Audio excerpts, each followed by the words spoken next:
Hello Twirl here, and welcome to a very sick Skyrim whisper. I apologize for this strange voice, as shrines didn't cure my illness unfortunately, and I strangely begin to have a weird thirst when dusk arrives. Anyway, I hope you're doing well and that you're ready to put your mind into the depth of Skyrim's lore. Today, we are going to talk about werewolves, and more precisely, how lycanthropy can be seen in the Khajiit culture. This is the first video of a new series, where we will try to analyze both lycanthropy and vampirism, depending on the different races of Tamriel and their culture. This series is aimed to be more lore-focused, but it can also be used as role-playing tips and ideas. In order to understand how a Khajiit werewolf is seen in relation to his culture, we have to clarify what a werewolf is. In the Elder Scrolls universe, a werewolf is one of the 8 known forms of werebeasts lurking in Tamriel's wildlands. These other forms are the werebears of Solstheim, the wereboars of High Rock, the werevulture and werebards of Valenwood, the werecrocodiles of Black Marsh, the weresharks, only known by Mike the Liar, and the werelions of Elsewhere. All these forms have the same origin, the Daedric prince of the hunt, Hircine. Please note that even if there are werelions in Elsewhere, it does not mean that a Khajiit inflicted with lycanthropy will turn into a werelion, as the form of a werebeast does not depend on the inflicted's race, but rather the nature of the disease or his forebear, also known as ancestor. According to this, an orc beaten by a werelion will turn into a werelion, and a Khajiit who drinks the blood of a werewolf will become a wolf beast himself. However, you'll see that what we are going to say in this video can be applied for all these forms, but as many players are more familiar with werewolves, it seemed more pertinent to focus this video on lycanthropy only. First of all, we are going to look at the Khajiit religion, for lycanthropy can affect a Khajiit in a deep spiritual way. Contracting a shape-shifting Daedric disease is in total opposition to the Khajiit's creation myth and their relationship with their birth forms. For those who are not familiar with this creation myth, all you should know for this video is the crucial importance of Azura.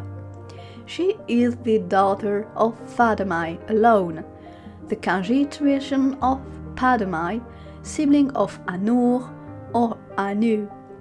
As such, Azura is the sister of Nirni and Lorkhaj. Note that in this myth, Azura does not share the same parents as the other known Daedric princes, for Hermora, Hircine, Meruz, Mafala, Shonguin, and Shegorath are born from Anur and Fadamai together, as their second litter more precisely, the first one being almost the same as the 8 divines. But because Fadamai gave birth alone to some children, Anur threatened her, and she had no choice but to flee in the great darkness, where she birthed her last child, Lorkhaj, who became corrupted due to the darkness, which became a mirror later on, but this is for another video if you want. Fadamai, sensing her death approaching, in her last breath, she told Nirni she will have a lot of children.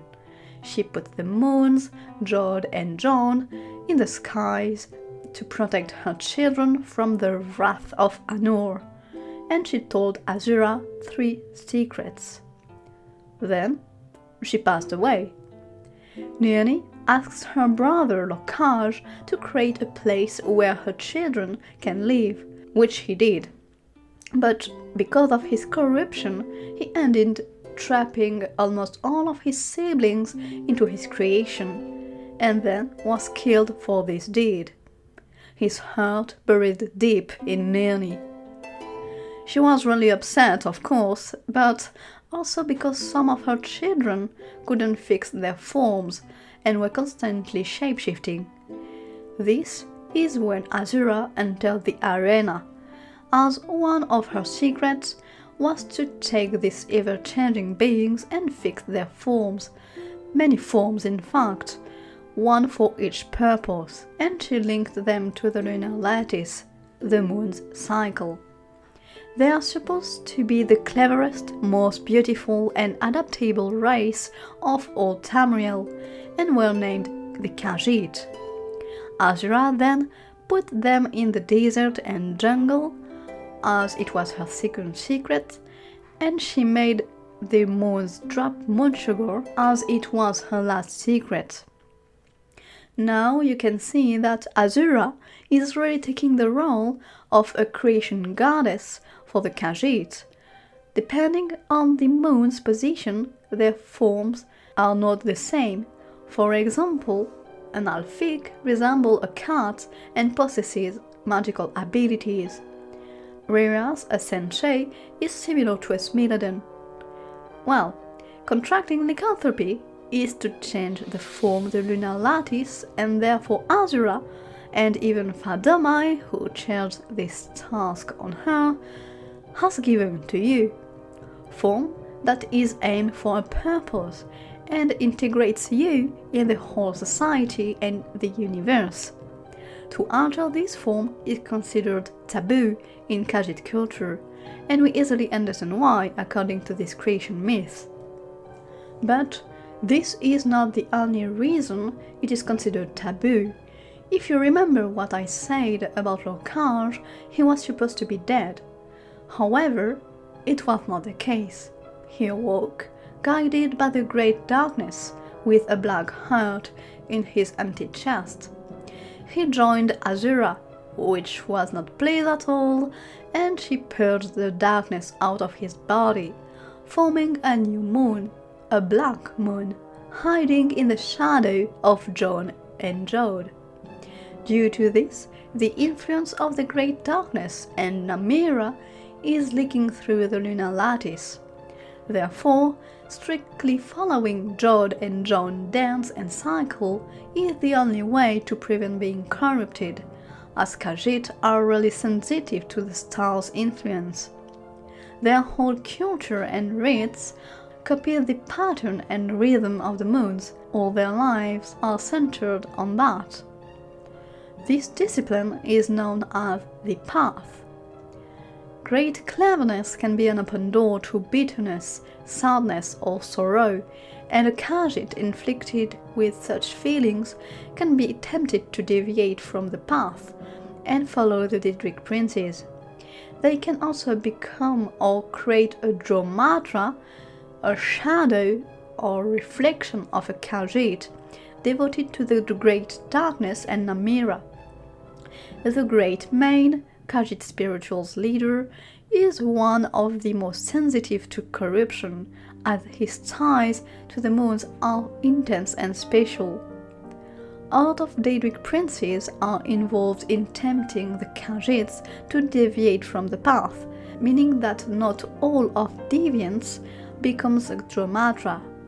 The pursuit of lycanthropy as the result of sorrow or despair, or even an uncontrollable craving for power, can be seen as a deviance from the path, and thus a blasphemy. However, we have to consider the role of Hircine in the Khajiit pantheon. Indeed, it will be untrue to label him as an evil god or Daedra. He, in fact, has a rather positive side in this pantheon. He is the cat of hunger, hunt, and changes. He is depicted as cunning and teaches adaptability, a crucial trait of Khajiit folks. He is sometimes believed to be the father of Nirnin's first leader, who will later be fixed and linked to the moons by Azura, making Hircine a potential creator god for the Khajiit. He is also tasked to take the Khajiit back to the path if they happen to be lost by any other Daedric princes or their own overwhelming feelings. It is also told that he avenged Nirni's death alongside Azura and Kenarthi by killing Aether, Nirni's mate, corrupted by Namira. All of this depicted a positive picture of Hircine, and several Khajiit clans and circles did worship him, especially to enhance their cleverness, their ferocity and adaptability, and to stick to the path. However, his afflictions, which lycanthropy is a part of, are strictly avoided, and it is viewed as a return to their original unfixed form. Even for those who believe he is indeed the father of Nirni's first children, to contradict one's birth form is still taboo, as it is a present from Azura and the moons. A Khajiit who didn't want to become a werewolf would be deeply spiritually affected by becoming one, as it cut his ties to the moons, the path, and his birth form. But we can always imagine one who is twisted enough to be bitter against his own birth form that he wants to become a shapeshifter. Again, interpret these informations as much as you want. Like any other culture, Khajiits believe in an afterlife. For them, when they die as good cats or true cats, which means they follow the path, or riddle tar, the souls are taken and guided by Kenarthi winds to Lelsewhere, their paradise. Lelsewhere is often called the sense beyond the stars, and is filled with moonsugar and pleasant musics. There, they are protected by Jon and Jod, the two moons, from any corruption of Lorkhaj, the Great Darkness, and Namira. However, bad cats who deviated from the path are leaded to the Black Heart of Lorkhaj, doomed to serve the darkness and to corrupt other Khajiit souls. They can also be killed by one of their moon god, Jon, whereas Jod provides light for good cats. A Khajiit werewolf will not be taken by Kenarthi winds, but they will not go to the Great Darkness neither. Instead, Hircine is going to claim their soul into his own realm, the Hunting Grounds. In this realm, Hircine granted eternal hunt for werewolves. Sometimes one of them is used as the bait, until other creatures, including men, mer, or beasts, interest him more. For some werewolves, it is a welcome heaven, for others, a frightening hell. For a Khajiit, that means he has little to no connection to the moons or to Azura anymore, which means they are not protected by Jod and Jon against Anu's wrath. But it also means that they don't have the risk to go to the Great Darkness. It will be likely that Hircine's claim can contradict the potential claim of Namira on the Khajiit soul. Moreover, all of deviants are not tied to Namira, meaning that a Khajiit that didn't strictly follow the path but wasn't tempted by Namira either would have been lost, wandering through the sky, not knowing where to go, or even be killed by Jon. Following Hircine can be a way to guarantee an afterlife if one didn't pursue the path. As we have seen, contracting lycanthropy is supposed to cut or twist the link between a Khajiit and the moons, as it contradicts his birth form purposely given by Azura through Jod and Jon. However, one can argue that Some types of lycanthropy are tied to the lunar cycle. Not all werewolves are the same. The companions, for example, can change at will, and some other can transform randomly. But we can wonder if being a werewolf that transforms due to the moon's showing has not a special and unique relationship with the kha'jay, the lunar lattice. After all, if Azura joined together forms and moons, then turning into a beast during full moons can be interpreted as nothing but an additional link for a Khajiit.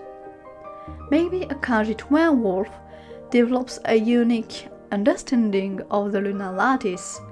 Don't forget that in the Khajiit pantheon, Azura and Hircine are kinda allies, and he is supposed to get Khajiit back to the path. It would not be that crazy to think that Azura, as the one who fixed Khajiit forms to moon phases, gave Hircine the possibility to use the process to fix a beast form to full moons.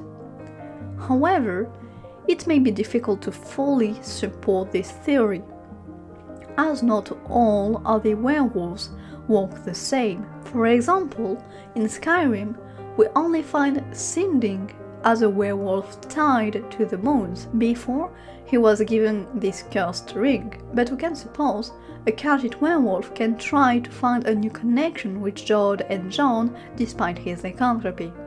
Another crucial area of a Khajiit's life can be affected too, and this is moonsugar consumption.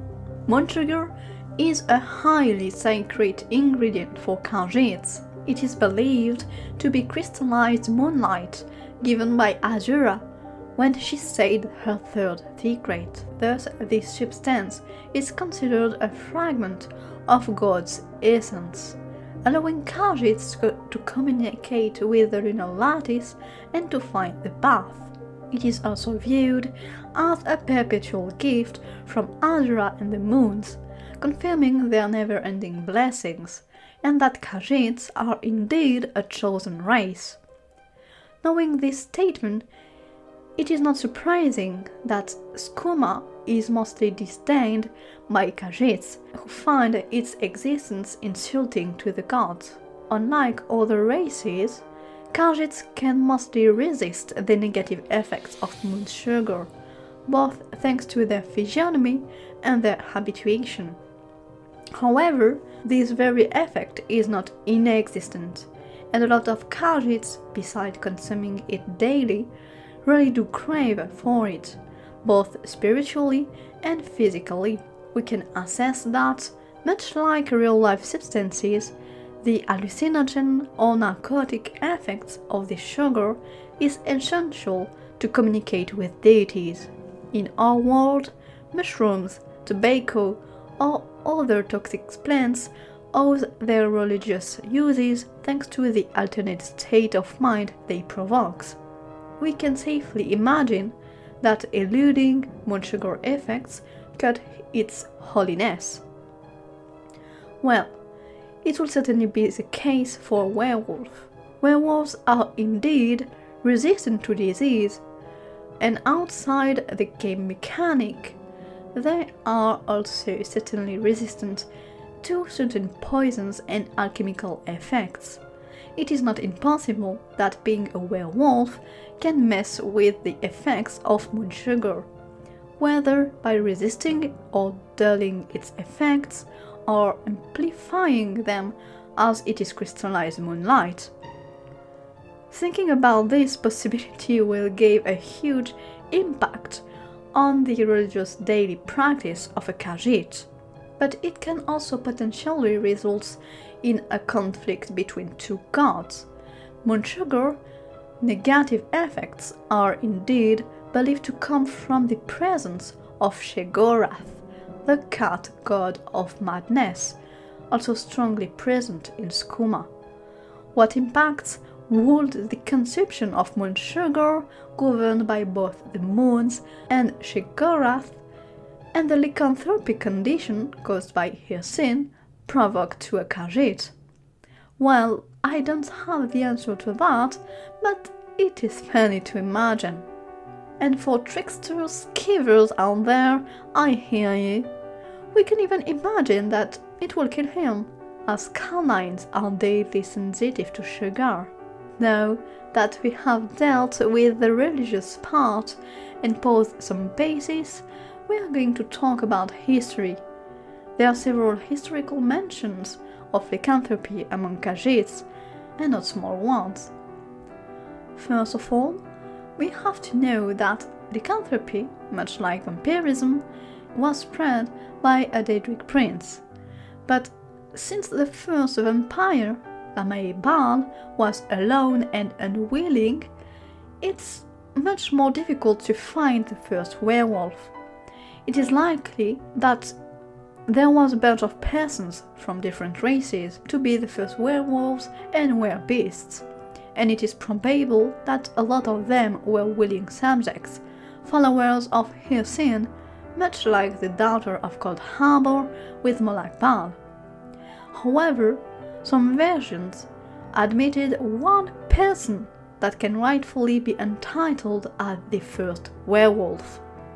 It was a Khajiit named Vicosa, or Vicosha, I don't know how to pronounce that. As a young Khajiit, she enjoyed trekking and hunting, and dedicated herself to the discipline. She then began to worship Hircine as the hungry god that governed hunting. Again, this is not uncommon in Khajiit culture, as we saw earlier. However, for an unknown reason, her worship ended cursing her. Hircine turned her into a hare, a bait, doomed to be hunted down by non-lycanthropes. But as she survives, her will grows stronger and stronger, and she finally frees herself. No longer a prey, she turned into a predator, the first werewolf. Similar to Baal, she inflicted others and gathered people around her to both serve her and take revenge on the Daedric prince. She created the Moon Hunter Pack, destined to chase her enemies and to enthrall new members. Unlike Baal, Hircine has a great interest into his werebeasts, and granted them actively new powers and artifacts, speaking directly to them, changing their forms. The more Hircine is pleased or interested by a werebeast, the more the individual becomes strong and has extra abilities. Vicosha, despite wanting to take revenge on Hircine by invading the hunting grounds, she was favored by the prince, leading her to have the unique skill to manipulate the will of other werewolves. Maybe it's that so because Hircine doesn't really care for revenge. As he stated towards Hinding's case, he doesn't take anything personally, but rather seems to be in a perpetuate quest for challenge and thrill. But don't be fooled, Vicosha was not a werewolf as we can imagine. She didn't transform. She had constant wolf-like features alongside with her birth form. She used spells and familiars. She was indeed a werewolf lord, a rare kind of werewolf that keep their initial forms and intelligence despite having enhanced senses and velocity. Vicosha herself talked about her condition in the Elder Scrolls Online Wolf Hunter DLC, saying that she never wanted this curse of never-ending pain. But something interesting is also mentioned. She can say, "The moon sings within Vicosha's vein, always thrumming, always hungry." It seems to indicate that even an unchanging form, not apparently tied to the lunar cycle, shared a link with the moons.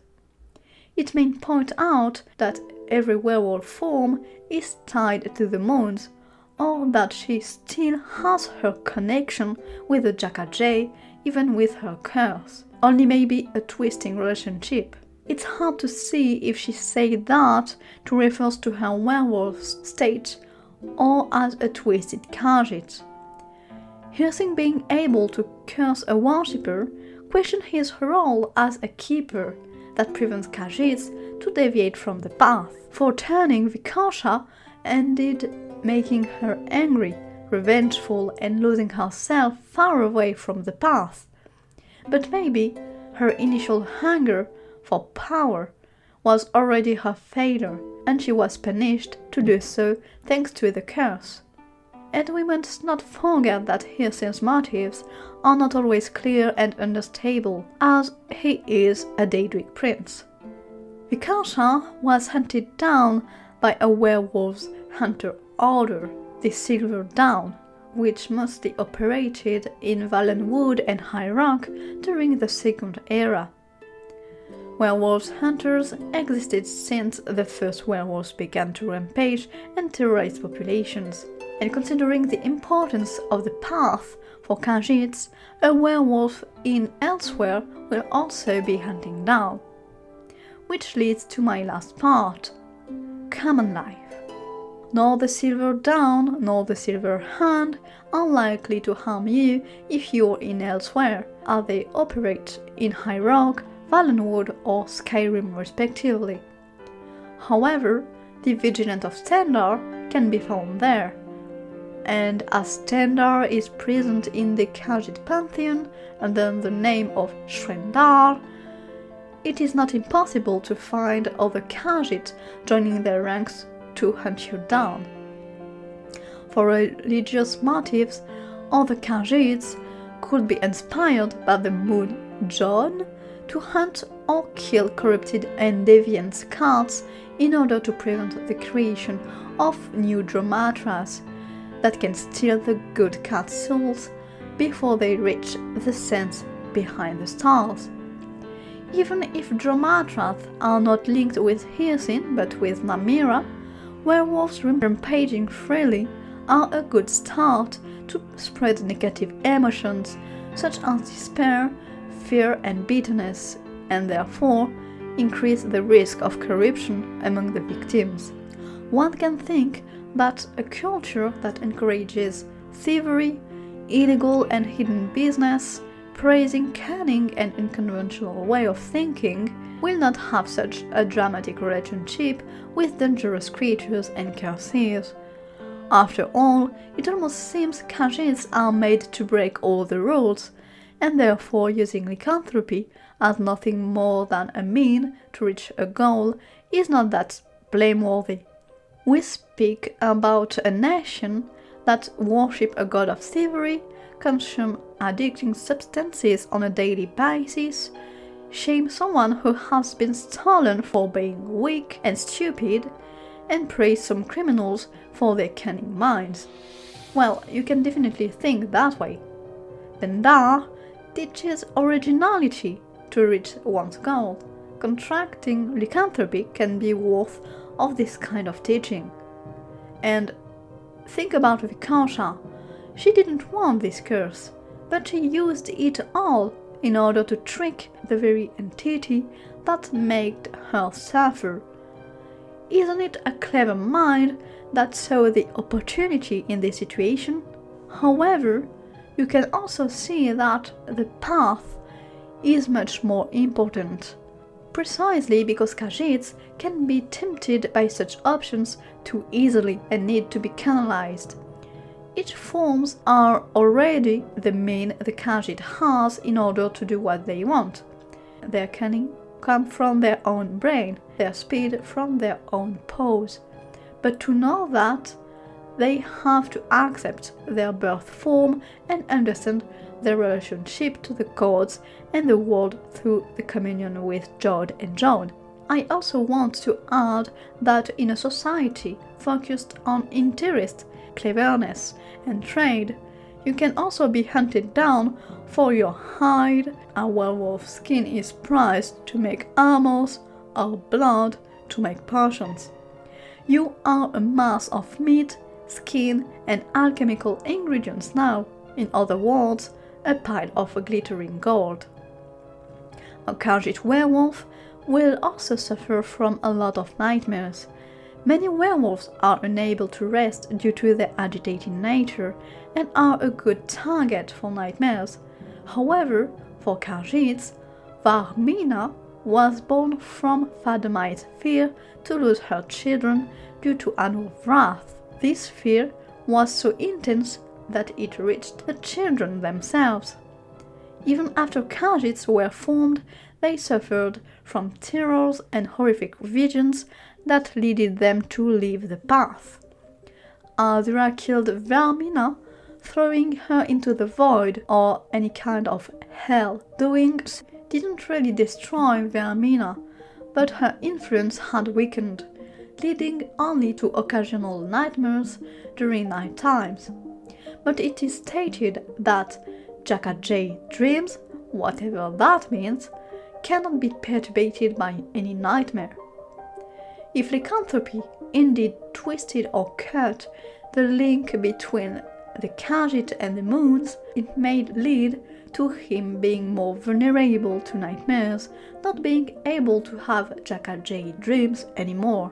In another topic, a Khajiit werewolf will be extremely deadly with his claws, as lycanthropy increases the sharpness and length of one's nails or claws, being already one of the best weapons a Khajiit can possess.